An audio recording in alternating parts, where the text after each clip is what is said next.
महाराष्ट्र के सोलापुर में प्रधानमंत्री नरेंद्र मोदी ने जनसभा को संबोधित करते हुए कहा कि कांग्रेस और इंडी गठबंधन वाले बहुत बौखला गए हैं, इसलिए वे लगातार झूठ फैला रहे हैं कि हम संविधान बदल देंगे और आरक्षण खत्म कर देंगे। मैं पहले कह चुका हूं कि अगर खुद बाबा साहेब चाहे तो भी वह संविधान और आरक्षण खत्म नहीं कर सकते, तो मोदी का तो सवाल ही नहीं उठता। है विजन के लिए खपाने के लिए। साथियों, दशकों तक कांग्रेस ने एससी, एसटी, ओबीसी के साथ जिस तरह से विश्वासघात किया, उससे ये सभी कांग्रेस और इंडिया गाड़ी से पूरी तरह छिटक चुके हैं। इस वजह से कांग्रेस और इंडिया गाड़ी वाले बुरी तरह बौखला गए हैं। इसलिए लोग लगातार झूठ फैला रहे हैं, संविधान बदल देंगे, आरक्षण खत्म कर देंगे। मैं पहले ही कह चुका हूं कि अगर आज खुद बाबा साहब आंबेडकर चाहे तो बाबा साहब आंबेडकर भी आरक्षण खत्म नहीं कर सकते हैं। मोदी का तो सवाल ही नहीं उठता है। और अगर हमारी सरकार की नीयत उसमें कहीं पर भी खोट होती, मेरा 5 साल का रिकॉर्ड देख लीजिए, 5 साल में भी 2019 से 2024 आज भी मोदी के पास जितने वोट चाहिए है, लेकिन ये रास्ता हमें मंजूर नहीं है। सैकड़ों सालों के साथ जिनको अन्याय हुआ, हमारे पूर्वजों ने पाप किए होंगे, मेरे लिए ये प्रायश्चित का अवसर है। और इसलिए आरक्षण को जितनी ताकत मैं दे सकता हूं, मैं देने के लिए कमिटेड हूं। बढ़ते हैं अगली खबर की ओर। बिहार के बेगूसराय में केंद्रीय गृह मंत्री अमित शाह ने जनसभा को संबोधित करते हुए कहा कि बिहार कम्युनिस्टों की कृपा से नक्सलवाद से पीड़ित था।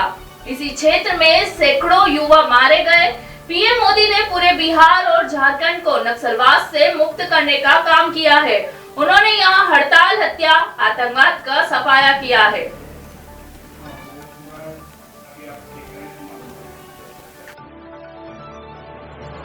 ये कम्युनिस्टों की कृपा से नक्सलवाद से पीड़ित था।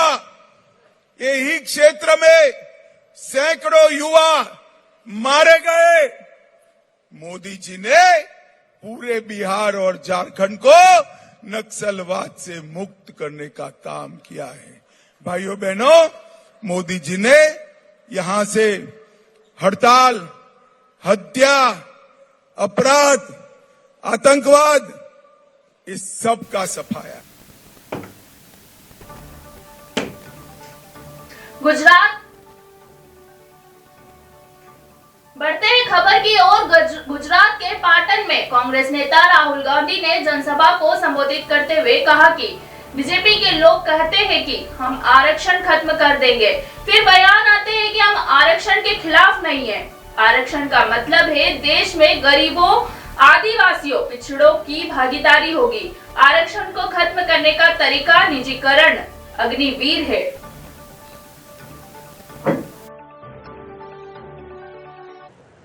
और फिर नरेंद्र मोदी जी, बीजेपी के लोग कहते हैं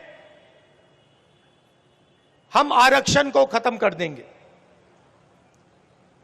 जहां भी कमजोर लोगों को थोड़ा सा फायदा मिलता है, किसानों को थोड़ा सा फायदा मिलता है, मजदूरों को, छोटे व्यापारियों को थोड़ा सा फायदा मिलता है,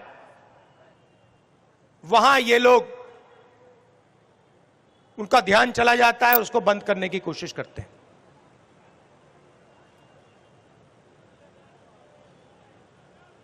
कभी कहते हैं, इनके लोग कहते हैं कि हम आरक्षण खत्म कर देंगे, और फिर बयान आते हैं नहीं, हम आरक्षण के खिलाफ नहीं है। इनके ही बयान आते हैं। ठीक है, आरक्षण का मतलब क्या है? सबसे पहले कि देश में गरीबों की, दलितों की, आदिवासियों की, पिछड़ों की भागीदारी होगी। यह है मतलब कि देश में जो सत्ता है, जो धन है, उसे न्याय के साथ बिना अन्याय बांटा जाएगा। रिजर्वेशन का यह मतलब है। रिजर्वेशन को खत्म करने का तरीका प्राइवेटाइजेशन, रिजर्वेशन को खत्म करने का तरीका अग्निवीर। उत्तर प्रदेश के एटा में जनसभा को संबोधित करते हुए अखिलेश यादव ने कहा कि मैं नौजवानों से कहना चाहता हूं कि इंडिया गठबंधन की सरकार बनेगी तो यहां अग्निवीर जैसी नौकरी, फौज की पहले जैसे भर्ती होती थी वो बंद कर दी, और ये जो अग्निवीर व्यवस्था लेकर के आए हैं, मैं अपने नौजवानों से कहना चाहता हूं, और फौज के लोगों से जो रिटायर हैं उनको तो सम्मान मिलता है, पेंशन मिलती है, सब कुछ। इंडिया गठबंधन की सरकार बनेगी तो ये अग्निवीर जैसी नौकरी समाप्त कर करके पहले जैसी भर्ती शुरू कराने का काम करेंगे। उत्तर प्रदेश के अमेठी से बीजेपी उम्मीदवार स्मृति ईरानी ने मीडिया के सवालों पर कहा कि सेवा के नए संकल्प के साथ प्रधानमंत्री मोदी से प्रेरित बीजेपी की प्रत्याशी के नाते अमेठी की सेवा में आज मैंने अपना नामांकन भरा है। यह वह क्षेत्र है जिसमें प्रधानमंत्री मोदी ने जयघोष किया था कि हम क्षेत्र में बदलाव की दृष्टि से अपना प्रत्याशी दे रहे हैं। मैं, प्रधानमंत्री मोदी, पार्टी के राष्ट्रीय अध्यक्ष जेपी नड्डा, गृह मंत्री अमित शाह संकल्प के साथ आज मुख्यमंत्री मोहन यादव जी के सानिध्य में यशस्वी प्रधानमंत्री श्री नरेंद्र मोदी जी से प्रेरित भारतीय जनता पार्टी की प्रत्याशी के नाते अमेठी की सेवा में आज मैंने अपना नामांकन अमेठी की जनता के आशीर्वाद, समर्थकों के सहयोग से भरा।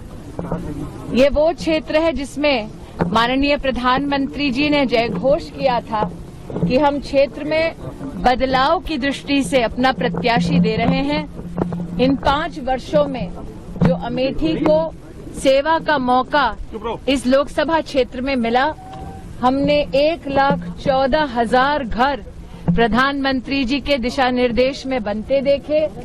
4 लाख परिवारों को जीवन में पहली बार अमेठी में शौचालय मिला अपने घर में। 3,50,000 घरों में नल से जल आने लगा। 1.5 लाख परिवारों को जीवन में पहली बार विद्युत का कनेक्शन मिला। 4 लाख से ज्यादा किसानों को इस क्षेत्र में प्रधानमंत्री किसान सम्मान निधि से हम सबने सम्मानित होते देखा। ये वो अमेठी है जिसमें पहली बार अमेठी के इतिहास में किसानों के लिए खाद की रैक भी उतारी नरेंद्र मोदी सरकार ने। ये वो अमेठी है जिसने 15 साल एक लापता सांसद के चलते इसी गौरीगंज में खाद की लाइन में खड़े किसानों की छातियों पर, पीठ पर लाठी पड़ते देखा इंडिया अलायंस का। इसलिए आज मैं कृतज्ञता के भाव से अमेठी के सभी परिजनों को आपका आशीर्वाद नरेंद्र मोदी जी को कमल के फूल को मिले, ऐसा उनके शुभ चरणों में अपना ये निवेदन अर्पित करते हुए मैंने आज अपना नामांकन भरा। मैं अपने पार्टी के राष्ट्रीय अध्यक्ष श्री नड्डा जी को, माननीय प्रधानमंत्री जी को, माननीय मुख्यमंत्री जी को और विशेष अमित भाई को आभार व्यक्त करती हूँ कि उन्होंने पुनः मुझे अमेठी लोकसभा क्षेत्र से प्रत्याशी बनाया। कांग्रेस की महिला अध्यक्ष अलका लांबा ने प्रेस कॉन्फ्रेंस कर कहा कि देश भर में प्रज्वल रेवन्ना के कांड की चर्चा हो रही है, पूरा देश शर्मसार है। राज्य महिला आयोग और मुख्यमंत्री का धन्यवाद करती हूँ कि उन्होंने इस मामले को उठाया और एसआईटी का गठन किया है, और इस मामले में प्रज्वल रेवन्ना अब देश छोड़कर भाग भी चुका है। अपराधियों के देश छोड़कर भगाने में हमेशा ही केंद्र की बीजेपी सरकार का हाथ रहा है। वीडियो सामने आए हैं, एसआईटी उसकी जांच करेगी। एक पीड़िता सामने आई है उसने एफआईआर करवा दी है। हम बाकी पीड़ित विक्टिम्स को अपील करते हैं, जितनी भी विक्टिम्स हैं हम उनकी जानकारी को कानून के मुताबिक एसआईटी हो, स्टेट वुमेन कमीशन हो, पूरी तरह से उनकी जानकारी को सीक्रेट गुप्त रखा जाएगा। और मैं उन्हें विश्वास दिला रही हूं उनके साथ न्याय होगा। इसलिए मैं अपील करती हूं उन सभी विक्टिम से, सामने आइए, आगे आइए, थाने आपके लिए खुले हुए हैं, जाइए अपनी एफआईआर करवाइए। ये अपने आप में देश का पहला मामला होगा और मुझे इस बात की गर्व होगा कि ये कर्नाटक की सरकार करके दिखाएगी कि अपराधी कितना भी रसूख वाला हो, उसके पीछे कितनी बड़ी सत्ता की ताकत हो, बेटियां आम परिवार से हो, लेकिन अपराध हुआ है तो सजा अपराधी को मिलेगी।